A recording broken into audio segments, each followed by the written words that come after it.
மட்டும்தான் வாங்கியிருப்போம், ஹோட்டல்ல வாங்கியிருப்போம். எல்லாருக்கும் விருப்பமான ஒண்ணு. நம்ம சிக்கன் கூட கண்டிப்பா எல்லாருமே சாப்பிடுவோம்.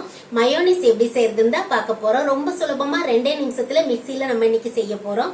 எப்படி செய்யறதுன்னு பாக்குறதுக்கு முன்னாடி நம்ம சேனல் இனிமே நீங்க சப்ஸ்கிரைப் பண்ணல அப்படின்னா சப்ஸ்கிரைப் பண்ணிக்கோங்க. அப்பதான் தொடர்ந்து நம்ம வீடியோஸ் வந்துகிட்டே இருக்கும். Welcome to Ammuma's kitchen.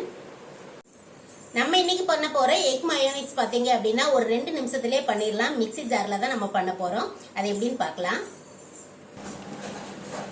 Mayonnaise பண்றதுக்கு பாத்தீங்க அப்படின்னா நம்ம வீட்டுல ரூம் டெம்பரேச்சர்ல இருக்கிற முட்டை எடுத்துக்கங்க. ஃப்ரிட்ஜ்ல இருந்துச்சு அப்படின்னா எடுத்து வெளியில வச்சிருங்க ஒரு 1 hour முன்னாடியே. 2 பல் பூண்டு சேர்த்துக்கலாம். 10 போல மிளகு, 1/4 டீஸ்பூனுக்கு உப்பு, 1 டீஸ்பூன் சர்க்கரை.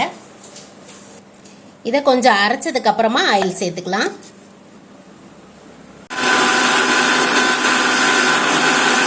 இப்போ இந்த அளவுக்கு அரைச்சதுக்கு அப்புறம் 100 ml ஆயில் எடுத்திருக்கேன். அதை சேர்த்துக்கலாம். கொஞ்சம் கொஞ்சமா சேர்த்துக்கணும். ஒரு 2ல இருந்து 3 தடவையா சேர்த்துக்கலாம்.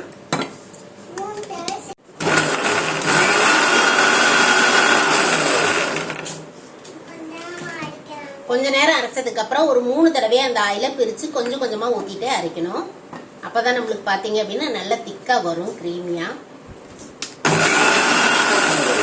லெமன் ஜூஸ் பாத்தீங்க அப்படின்னா கடைசியா ஊத்திக்கங்க.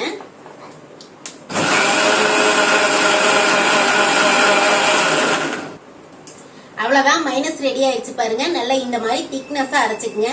உங்களுக்கு கொஞ்சம் ஆயில் பத்தல அப்படின்னா தண்ணி மாதிரி இருக்கிற மாதிரி இருக்கும். அந்த சமயத்துல 1 டீஸ்பூன் ஆயில் விட்டு விட்டு அரைச்சிங்க அப்படின்னா இந்த பக்குவத்துல வந்துடும். நமக்கு சாப்பிட்றதுக்கு சரியா இருக்கும்.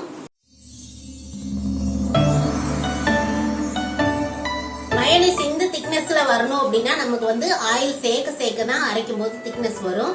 உங்களுக்கு அரைக்க அரைக்க எந்த அளவுக்கு திக்னஸ் வேணுமோ அந்த அளவுக்கு ஒவ்வொரு டேபிள் ஸ்பூனும் ஆயில் சேர்த்துட்டு அரைச்சுக்கோங்க.